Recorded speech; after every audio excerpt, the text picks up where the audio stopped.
bem-vindos ao videocast do Escritório Mortosa Advogados. Temos uma enorme satisfação de trazer este projeto para a qualidade, colocá-lo em prática, onde nós vamos desenvolver temas relevantes do direito, temas relevantes da justiça e do mundo, de modo geral. Vamos trazer aqui pessoas especiais, convidados especiais, e hoje nós temos a satisfação da presença da nossa jornalista, a senhora Suzete Amâncio, que vai nos ajudar a trazer novos pontos de vista e perspectivas nessa conversa. A Suzete é formada pela Universidade Federal de Goiás em jornalismo, é especialista em comunicação pública pela ESPM, fez o curso em Goiânia, mas vindo à Universidade de São Paulo, trabalha há 34 anos em TV, atuando como repórter, editora, produtora e apresentadora. E, igualmente, o Dr. Edson Milarré e Dr. Lucas Milarré, um dos maiores especialistas em direito ambiental do Brasil, integra o escritório Milarré Advogados, um escritório especialista também na área de direito ambiental, uma trajetória enorme e brilhante nessa área, atuando no âmbito nacional e internacional, traz uma contribuição significativa para a construção do direito ambiental, do modo geral, no país, auxiliou e auxilia na construção da legislação ambiental brasileira. Ele é o sócio fundador do Dr. Milarré Advogados, graduou-se pela Universidade de Direito em Mackenzie, do Estado de São Paulo, é mestre e doutor pela PUC de São Paulo, foi procurador de Justiça do Estado de São Paulo, oportunidade em que criou a Coordenadoria das Promotorias de Justiça do Meio Ambiente do Ministério Público do Estado de São Paulo.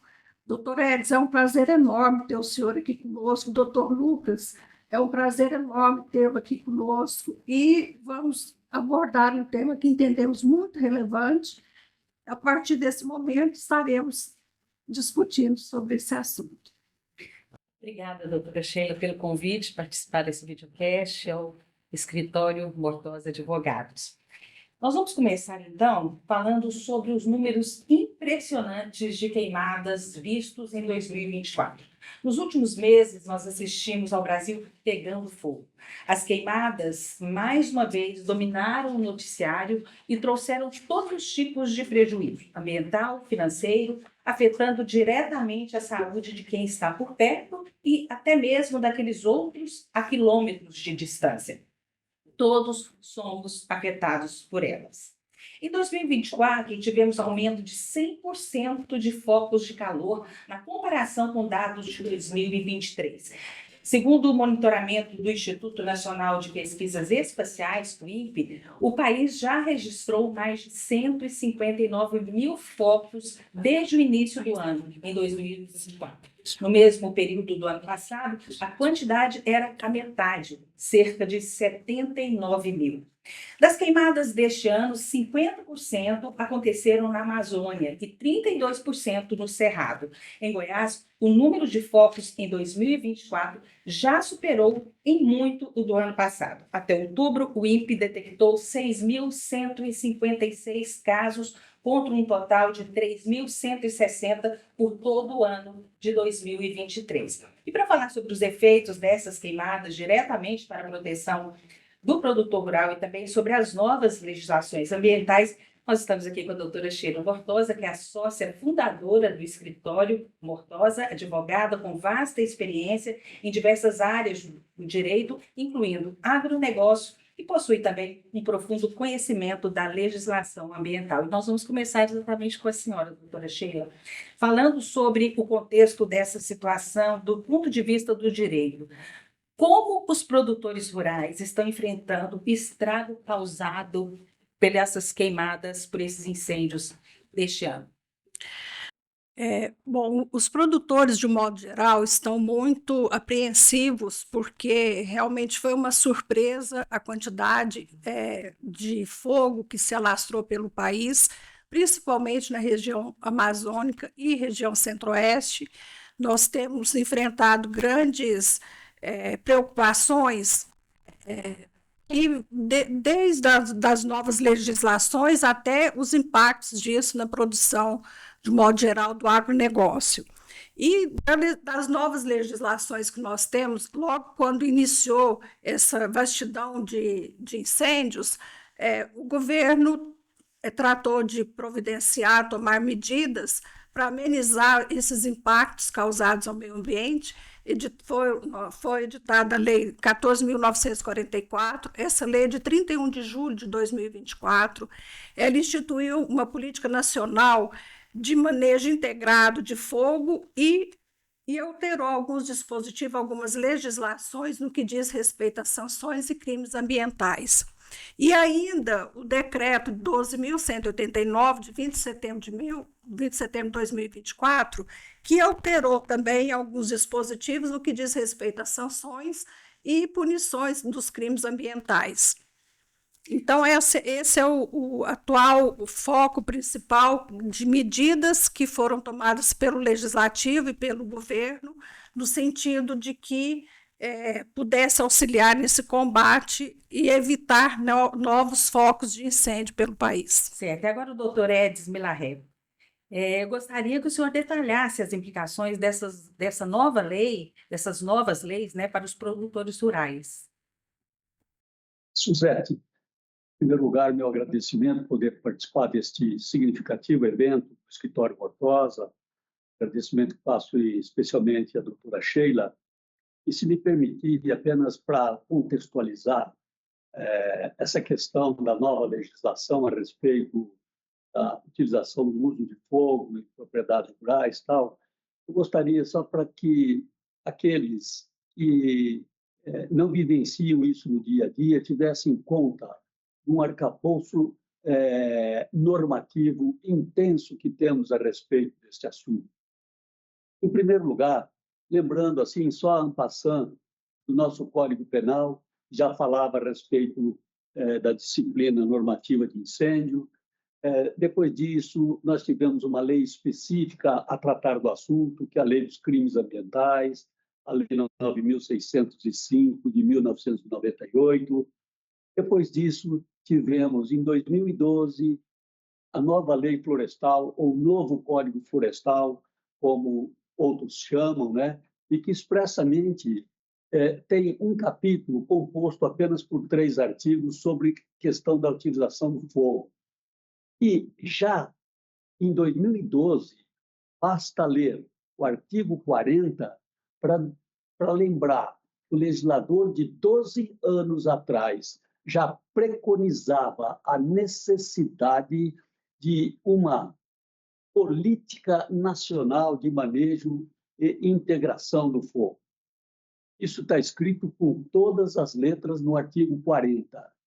Então, esta lei, a qual a doutora Sheila fez referência, a Lei 14.944, agora de julho de 2024, não foi algo que representasse qualquer novidade. Foi algo que já se pedia, foi algo que já era um desafio desde 2012. E só veio agora porque é aquela velha história, né? De um país que não se antecipa aos problemas, de um país que corre atrás dos problemas. Além desta lei, vejam, num momento assim, de repente, no estalar de dedos, tivemos esta lei 14.944, é uma lei que já podia ter sido elaborada e evitado tantas desgraças ao longo do tempo.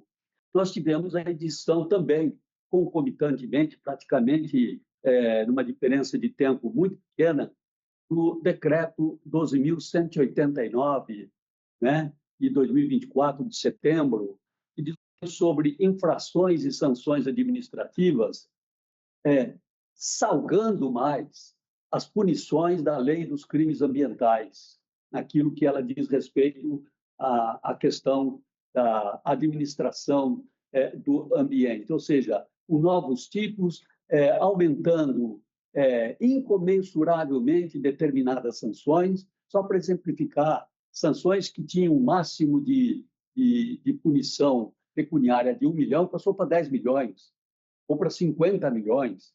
Quer dizer, coisas inusitadas que, longe de protegerem o produtor rural, na verdade, agonizam o produtor rural. Né?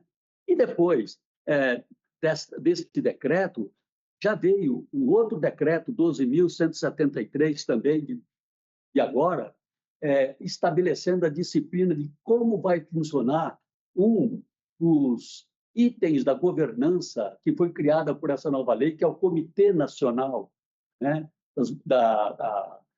do Manejo Integrado do Fogo. Né? Isso sem contar também uma instrução normativa do IBAMA, que também é do dia 27 de setembro, que, na verdade, veio a disciplinar a cobrança mais eficaz do Estado pelas multas aplicadas. Ou seja, o que nós estamos vendo é uma pletora de leis, um arcabouço normativo realmente impressionante, que veio assim como que dar uma resposta a uma insensibilidade daqueles que esqueceram que o Código de 2012 pedia. Fizeram tudo em cima da hora, salgando multas, penalizando. Eu queria ver quais seriam os benefícios que estariam sendo disponibilizados para o produtor rural, para ele fazer face a todos esses encargos que estão sendo lançados às costas dele. Então, me desculpe, a resposta introdutória foi muito longa, mas eu queria deixar isso muito claro. Tá certo. Doutor Luca, e como vocês orientam os produtores rurais a se protegerem nessa situação? Primeiramente, obrigado à querida colega Sheila por nos propiciar esse momento que é tão importante nesse delicado ponto da história que nós fizemos aqui no Brasil. Mas aproveitar e respondendo a sua pergunta, o que eu vejo de mais importante e mais preocupante nessa situação toda é que essas queimadas, sejam elas de origem antrópica ou naturais, o fato é que já em meados de setembro, a Agência Brasil publicou uma pesquisa, uma estatística de que aproximadamente 72% das queimadas ocorridas no continente sul-americano estavam sitiadas no Brasil. E o que me chama a atenção disso não fosse apenas a questão que realmente é catastrófica, é alarmante, mas o que mais me chama a atenção é a ineficácia ou inércia do poder público para poder combater, enfim, dar uma solução para isso. Isso é que eu acho que mais nos preocupa. Como será o ano que vem? Porque a questão de queimadas ela ocorre todos os anos, e esse ano vimos numa proporção nunca antes vista e inimaginável. Então, o conselho que a gente pode dar para os produtores rurais, os quais eu tenho o maior respeito, é de que tentem fazer por si, tentem se proteger, se antecipar a esses problemas, coisa que o Estado não está fazendo, infelizmente, para que num momento tão alarmante quanto esse, de alguma forma, cada um possa, dentro ali da sua propriedade, do seu modo, minimizar esses problemas. A senhora já colocou que o produtor rural será impactado pela nova legislação, o doutor Edson também, o doutor Lucas, colocaram aqui claramente como o governo tem corrido atrás, ao invés de trabalhar com políticas que protetivas, né, de uma certa forma, o produtor rural. Mas eu gostaria de saber, de fato, como essa nova legislação vai impactar a economia do agro no país. Nós sabemos que o custo para esses produtores será grande, será difícil, mas para a economia do país e do agro. Vou começar com o doutor Edson. Na verdade, se preconiza, principalmente nesses decretos mais recentes, é que a reforma, não é bem reforma, a nova política nacional, materializada lá na Lei 14.944, ela por si só não basta, ela deve vir acompanhada de tecnologias alternativas, tal. E é nesse aspecto que eu falo.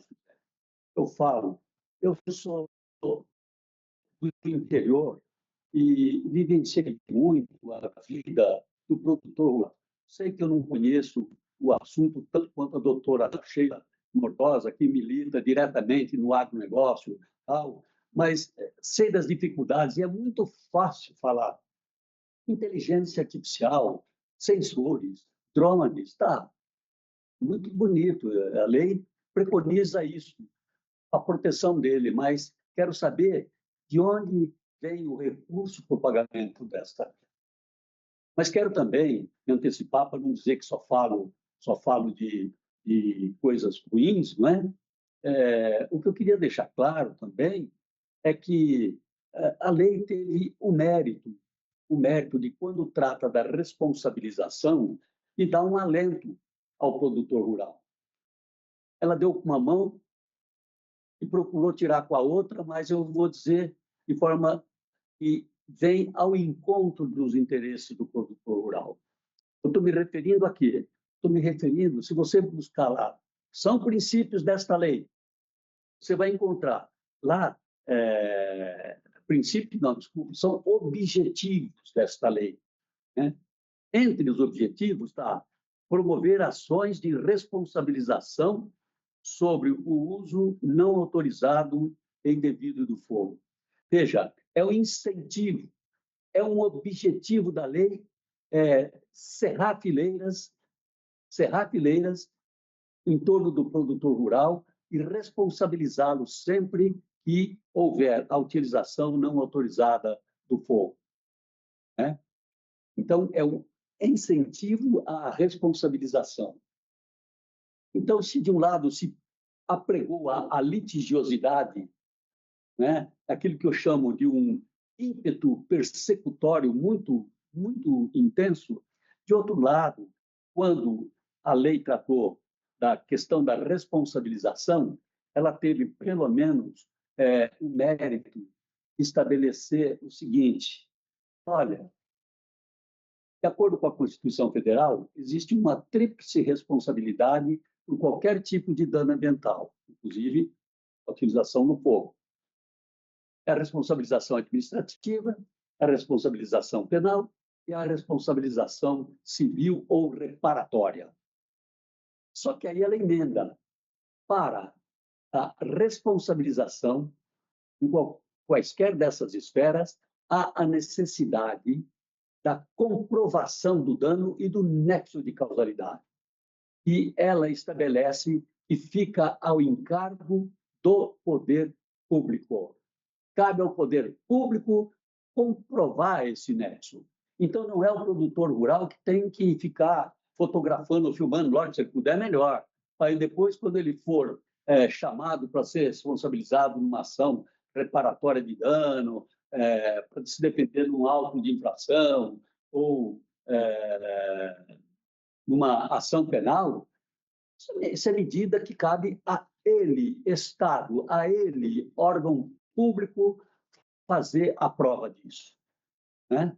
Então, a incumbência, o ônus probatório é do órgão competente. Então, me parece que, se de um lado se incentiva a responsabilização, de outro se chamou a razão para dizer, certo, mas o ônus de provar tudo isso cabe a você, Estado. Quando eu digo Estado, eu estou falando nos 3 níveis da federação, seja ele o Estado federal, seja ele o distrital, estadual ou o municipal. Então, esse me pareceu um ponto extremamente importante que talvez venha dar um pouco mais de paz ao produtor rural. Doutor Lucas, o senhor gostaria de acrescentar alguma coisa? Sim, um outro dado que eu gostaria de trazer, muito importante, é do MAP Biomas, que através daquele monitoramento, o mapa de fogo, monitor de fogo, diz que em agosto, só em agosto, foi a época que mais o Brasil queimou, né? E de que 70% da área queimada, até então, vejam, 65% era de vegetação nativa. Então, quando a gente fala em vegetação nativa, em diferentes biomas, e a gente sabe que os recursos ambientais, eles são finitos, né? Então a gente precisa averiguar direitinho de quem é essa responsabilidade, né? Para poder, então, realmente chegar até essa raiz e dar conta do recado. Porque, como eu disse anteriormente, a contínua dessa forma é como as chuvas no final e começo do ano. São fenômenos naturais que todo ano acontecem. Então, acho que o Estado precisa, mais uma vez, se aparelhar, montar uma estratégia para que, quando isso ocorra, realmente não fique a responsabilidade só por uma parte da sociedade, no caso dos produtores rurais, do agronegócio, enfim. Doutora Sheila, Goiás é um estado agropecuário também, impactado aí pelas queimadas. Qual o peso disso, qual o impacto disso na economia do estado?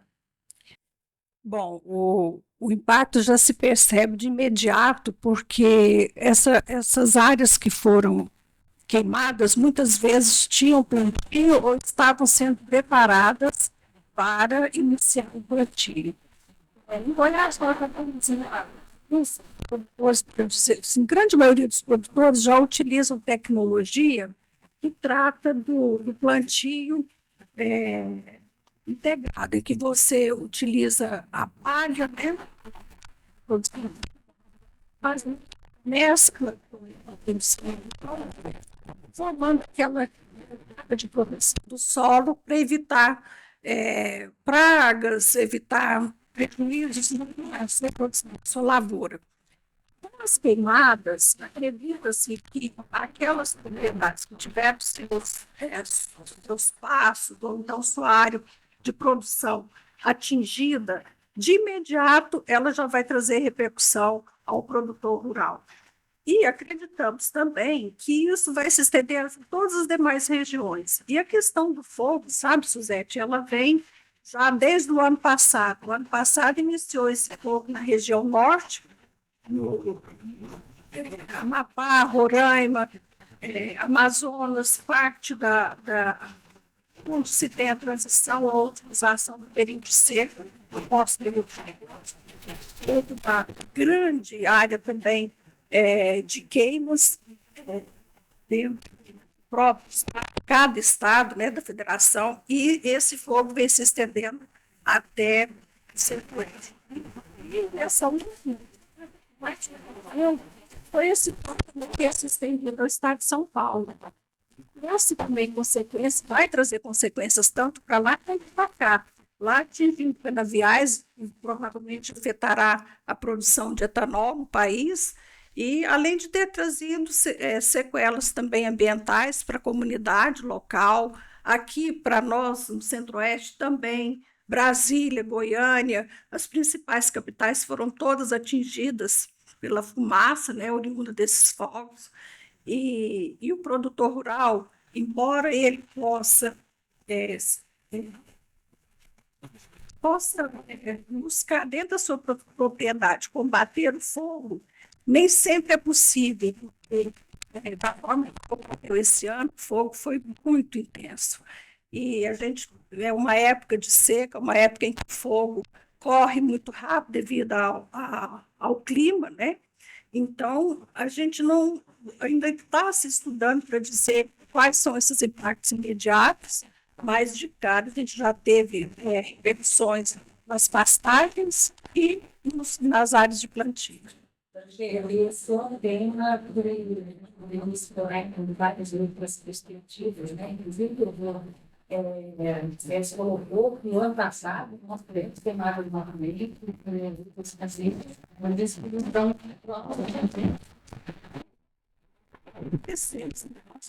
essa colaboração, temos realmente que essa matéria é uma matéria próxima, principalmente em meio nossa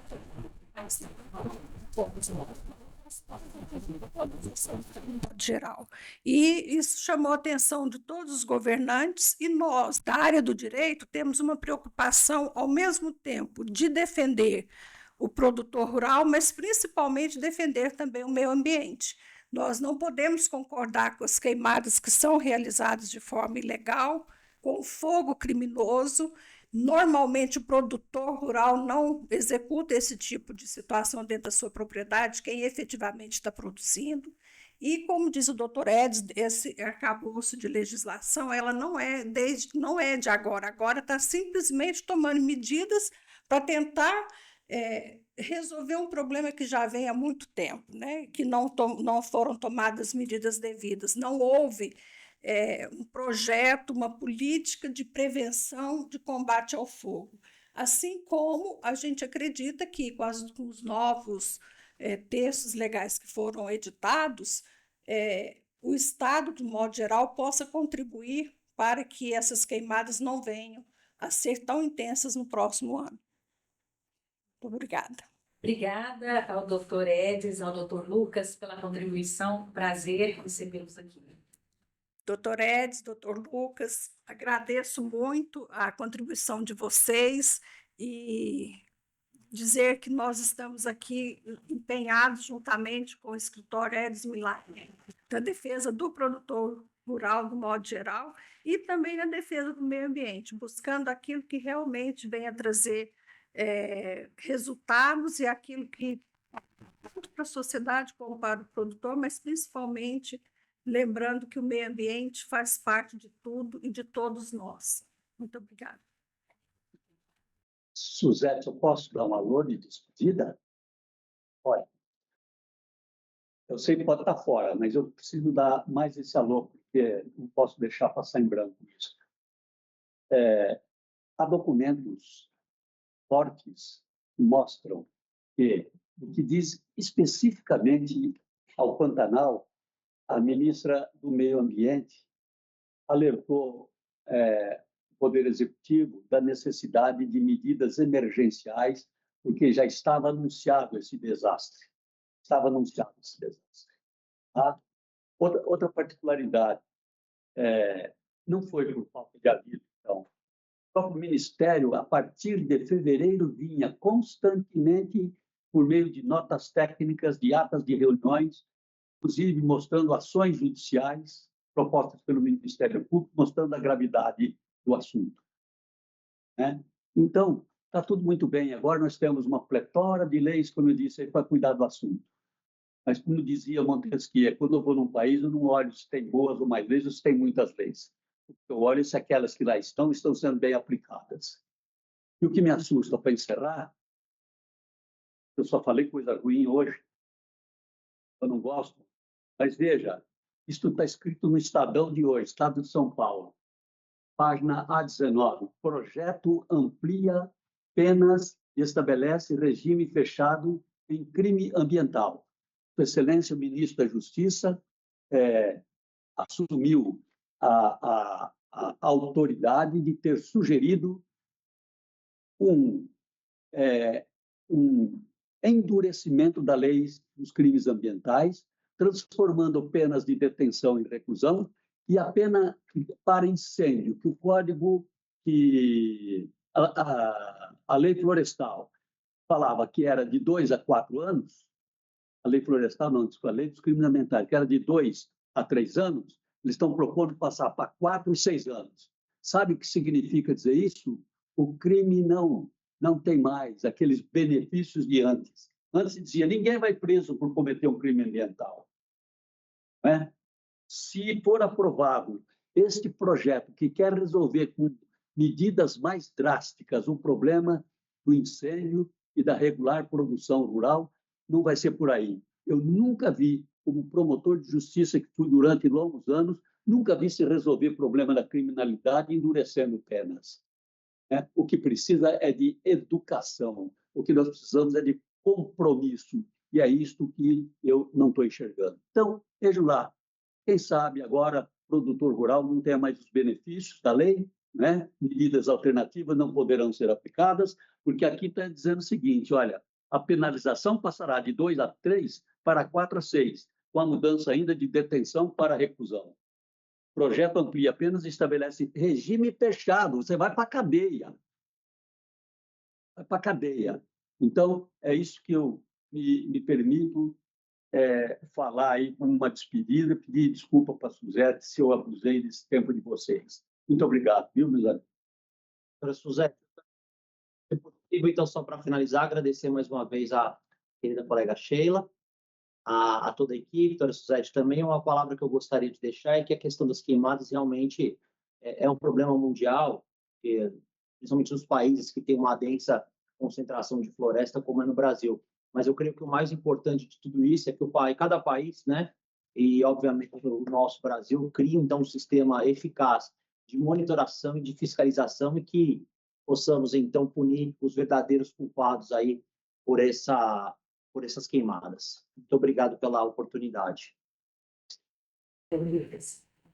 Bom, quero agradecer a todos vocês por participarem do nosso projeto. Esperamos que possamos ter trazido alguns esclarecimentos a respeito desse assunto tão relevante, não só para o estado de Goiás, mas também para todo o nosso país, e em especial ao agronegócio.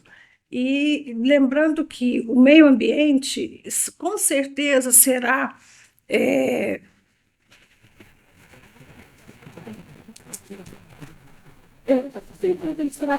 se não forem tomados de fazer essa prevenção dos incêndios. Como faz o doutor Lucas, de incêndios todo ano, não só nós, como grandes nações. E outras nações têm utilizado mecanismos efetivos de combate ao incêndio. O Brasil poderia buscar também essas referências para deixar o nosso país mais tranquilo quanto a essa devastação que foi o meio ambiente. Como o meio ambiente é um dever de todos nós, porque nós participamos dele, achamos que esse tema foi um tema específico e relevante para iniciar o nosso projeto, e nesse sentido que agradecemos mais uma vez ao doutor Edson, ao doutor Lucas, a você, Suzete, por participar, e esperamos que possamos ter contribuído com todos nesse breve diálogo que tivemos aqui nesse momento. Agradecemos mais uma vez e encerramos. Esse é o nosso encerramento do nosso primeiro episódio. Em breve voltaremos a trazer novos assuntos, inclusive, como diz a Suzete, esse é um tema que merece ser novamente discutido, e voltaremos na sequência com novos temas.